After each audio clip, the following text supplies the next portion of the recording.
আসসালামু আলাইকুম। আমি সেলিমা জাহান, সরকারি টিচার্স ট্রেনিং কলেজ যশোরের 2020 সালের বিএড প্রশিক্ষণার্থীবৃন্দ। কেমন আছেন আপনারা? নিশ্চয়ই ভালো আছেন, আমিও ভালো আছি। আজ আমরা শিখন শেখানো দক্ষতা ও কৌশল বিষয়ের ইউনিট 7 এর একটি পাঠ নিয়ে আলোচনা করব।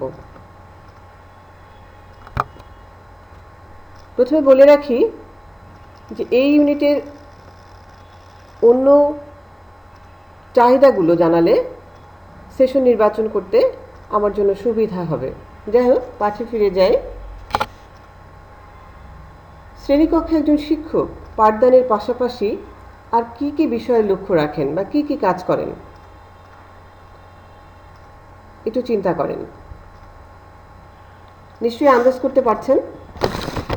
শ্রেণীকক্ষে একজন শিক্ষক তার পাঠদানের পাশাপাশি শিক্ষার্থীদের মনোযোগ আকর্ষণ করেন, তাদেরকে সক্রিয় রাখা, কৌতূহলী করা, তাদেরকে তাদের মতামত প্রকাশে উদ্বুদ্ধ করা, তাদের উপস্থিত বুদ্ধি যাচাই করা, কখনো বা তাদের দৃষ্টিভঙ্গির পরিমাপ করা বা দক্ষতা পরিমাপ করা ইত্যাদি যে কাজগুলো, এগুলো কিভাবে করেন? এই কাজগুলো শিক্ষক বিভিন্ন ধরনের প্রশ্নের মাধ্যমে করেন। এ সকল প্রশ্ন করে শিক্ষক শিক্ষার্থীদের নানামুখী সম্ভাবনা যাচাই করে থাকে। তাহলে আসুন আজকে আমরা বিভিন্ন প্রকার প্রশ্ন বা প্রশ্নের ধরন নিয়ে আলোচনা করব। সবাই খাতা কলম নিয়ে বসুন। আমরা প্রশ্নের শ্রেণীবিভাগ এবং সেই প্রশ্নগুলো কিভাবে তৈরি করব সেটা একটু জেনে নিব। প্রথমত, প্রশ্নের শ্রেণীবিভাগে প্রশ্নকে আমরা সাধারণত দুভাগে ভাগ করি। একটি বদ্ধ বা ক্লোজড কোশ্চেন, অন্যটি ওপেন এন্ডেড কোশ্চেন বা মুক্ত প্রশ্ন। প্রথমে এই দুটো জিনিস কি আমরা একটু জেনে নিই। বদ্ধ প্রশ্ন হচ্ছে এই ধরনের প্রশ্ন যে প্রশ্নের উত্তর নির্দিষ্ট, যেমন বাংলাদেশের রাজধানীর নাম কি? অতি সহজ প্রশ্ন। এটি কেউ কখনো চেঞ্জ করে বলতে পারবে না। এখানে নিজস্ব কোনো মতামত প্রকাশের স্বাধীনতা নেই। এই জাতীয় প্রশ্নের আমরা যদি বৈশিষ্ট্য নিয়ে একটু আলোচনা করি, তাহলে দেখব যে বদ্ধ প্রশ্নের বৈশিষ্ট্যগুলো কীরকম। প্রথম কথা, এর উত্তর নির্দিষ্ট। দ্বিতীয়ত, এর উত্তর প্রদান সহজ, কেননা এটি মুখস্থ বিদ্যা হতেই বলা যায়। সকল মেধার শিক্ষার্থী, যেমন উত্তম, মধ্যম এবং নিম্ন মেধার, সবাই কিন্তু এই প্রশ্নের উত্তর দিতে পারে। তবে হ্যাঁ, ভুল উত্তরের সম্ভাবনাও কিন্তু আছে। অন্যদিকে উত্তরের গ্রহণযোগ্যতা প্রশ্নের যথার্থতা নিশ্চিত করে। এই জাতীয় প্রশ্নের কিছু সীমাবদ্ধতা থাকলেও শিক্ষার্থীর জ্ঞান অর্জনে কিন্তু এটি গুরুত্বপূর্ণ ভূমিকা রাখে। অন্যদিকে মুক্ত প্রশ্ন বা ওপেন এন্ডেড কোশ্চেন, এই জাতীয় কোশ্চেন কীরকম? এটি হচ্ছে যে সকল প্রশ্ন শিক্ষার্থীদের জটিল চিন্তাশক্তি বিকাশের সুযোগ সৃষ্টি করে, তাই মুক্ত প্রশ্ন। কি বললাম? যেসব প্রশ্ন শিক্ষার্থীদের জটিল চিন্তা শক্তি বৃদ্ধি করে সেগুলোকে আমরা বলবো মুক্ত প্রশ্ন বা ওপেন এন্ডেড কোশ্চেন। এই জাতীয় প্রশ্নের বৈশিষ্ট্যগুলো নিয়ে যদি আমরা একটু আলোচনা করি, তাহলে বলবো এ ধরনের প্রশ্নের উত্তর খোঁজার জন্য শিক্ষার্থীদের বিভিন্ন মুখী চিন্তা করতে হয়। এ জাতীয় প্রশ্নের একাধিক সঠিক উত্তর আসতে পারে।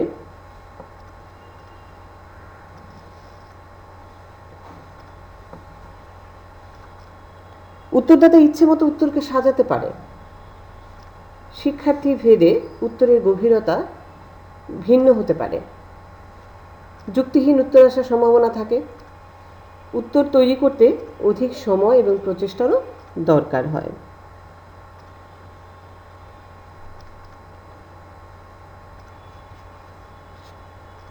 এটির উদ্দেশ্যই হলো শিক্ষার্থীদের মধ্যে গভীর উৎসাহ সঞ্চার করা, তাদের মধ্যে পাঠ সংক্রান্ত তথ্যের প্রতি চাহিদা ও আগ্রহ সৃষ্টি করা।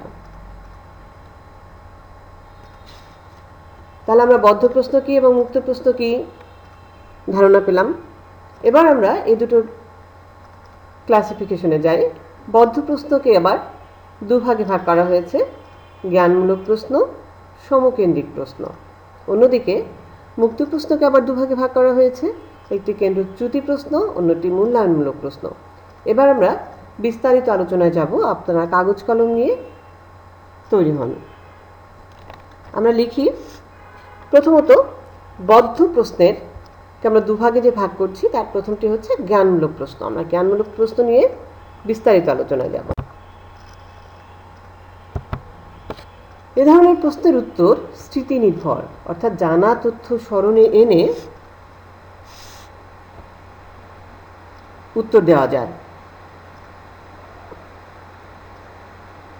যেমন বই, ওয়েবসাইট, অন্যান্য রেফারেন্স থেকে উত্তর পাওয়া যায়। আমরা যদি একটা উদাহরণ দিই, নাইট্রিক অ্যাসিডের সংজ্ঞা, নাইট্রিক অ্যাসিডের সংকেত দাও, সংজ্ঞা দাও, এগুলো কিন্তু বইয়ে আছে। সুন্দরবন কোন কোন জেলা নিয়ে অবস্থিত, এটিও কিন্তু আমরা সহজেই উত্তর দিতে পারব। লক্ষ্য রাখি, আমরা বদ্ধ প্রশ্নের বৈশিষ্ট্যই বলেছিলাম এ ধরনের প্রশ্নের উত্তর হয় সর্বজনীন। যেমন নাইট্রিক অ্যাসিডের সংকেত হচ্ছে HNO3, এটি কিন্তু সবাই একই বলবে। দেশ বিদেশ সারা বিশ্বের সকল মানুষকেই বলতে হবে যে নাইট্রিক অ্যাসিডের সংকেত HNO3। এবার আমরা জানব এ ধরনের প্রশ্ন তৈরিতে কি কি শব্দ ব্যবহার করলে সহজ হয়। যেমন কে, কি, কাকে, কোথায়, সংজ্ঞা, তালিকা তৈরি করা, আবৃত্তি করা ইত্যাদি শব্দ এখানে ব্যবহার করা যেতে পারে। তাহলে আমরা একটু প্র্যাকটিস করি যে এই শব্দগুলো দিয়ে কিভাবে প্রশ্ন তৈরি করা যায়।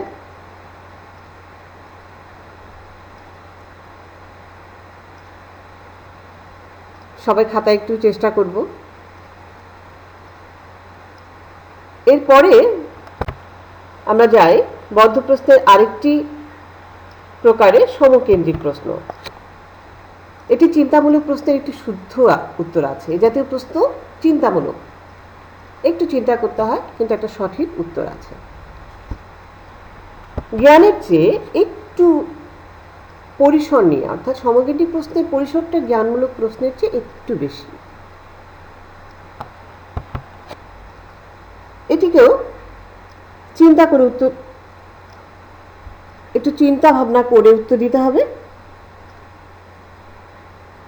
অর্থাৎ প্রদত্ত তথ্যের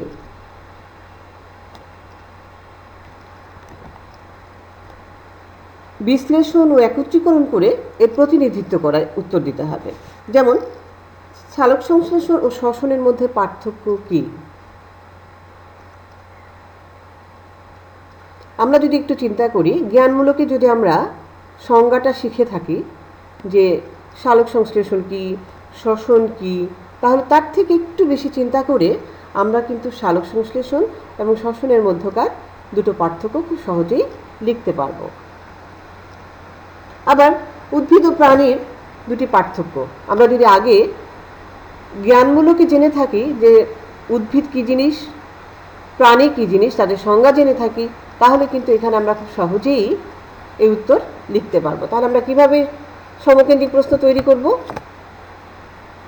এ ধরনের প্রশ্ন তৈরি করতে আমরা কিওয়ার্ড হিসেবে ব্যবহার করব পার্থক্য, কেন, কী প্রক্রিয়া, তুলনা করা ইত্যাদি। আমরা খাতায় একটু তৈরি করার চেষ্টা করি।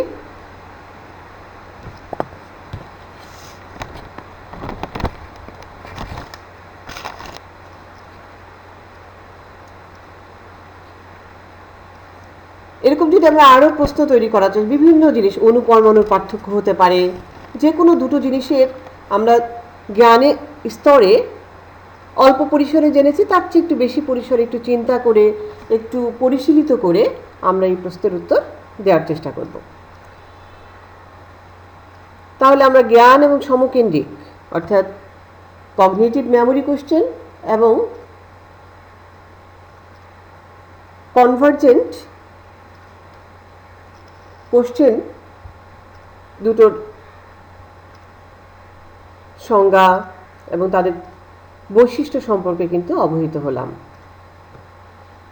এবার আমরা যাব মুক্ত প্রশ্নের প্রকারভেদ।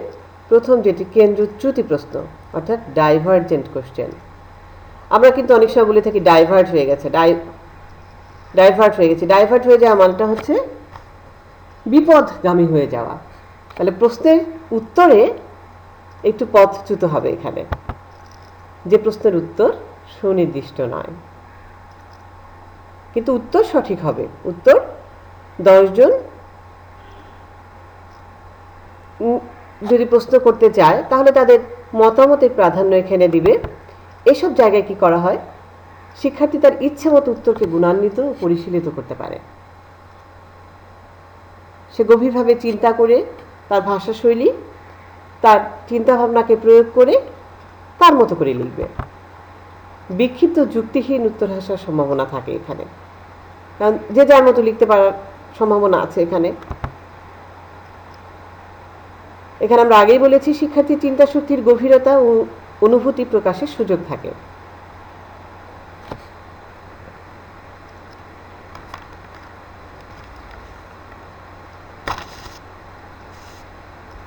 যেমন আমি যদি বলি, তোমার বিদ্যালয়ে পরিবেশ দূষণ রোধে সহপাঠীদের সমন্বয়ে তোমরা কী ধরনের উদ্যোগ গ্রহণ করতে পারো?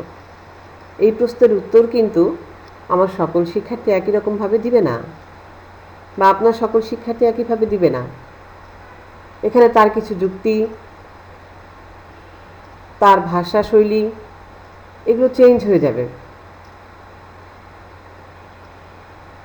এজন্যই বলা হয়েছে যে এই প্রশ্নের উত্তর কেন্দ্র থেকে দূরে সরে যায়, অর্থাৎ একই জায়গায় আবদ্ধ না থেকে বিভিন্ন ধরনের হয়ে থাকে, কিন্তু উত্তর সঠিক হলেই সেটি আমাদের মুক্ত প্রশ্নের কেন্দ্রচ্যুতি প্রশ্ন হবে। তাহলে আমার মনে হয় আপনারা বুঝতে পেরেছেন। এবার যাই মুক্ত প্রশ্নের আরেকটি ধরনে, সেটি হচ্ছে আমরা বিভিন্ন প্রকার প্রশ্ন বা প্রশ্নের ধরন নিয়ে আলোচনা করব। সবাই খাতা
বাংলাদেশের সর্বদক্ষিণের জেলার নাম কি?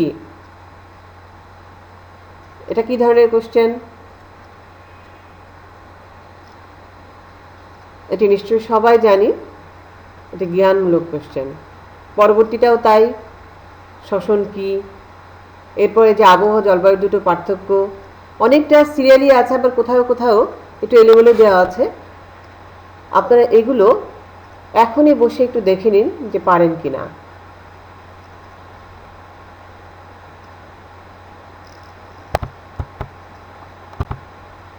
মিলিয়ে নিয়ে এবার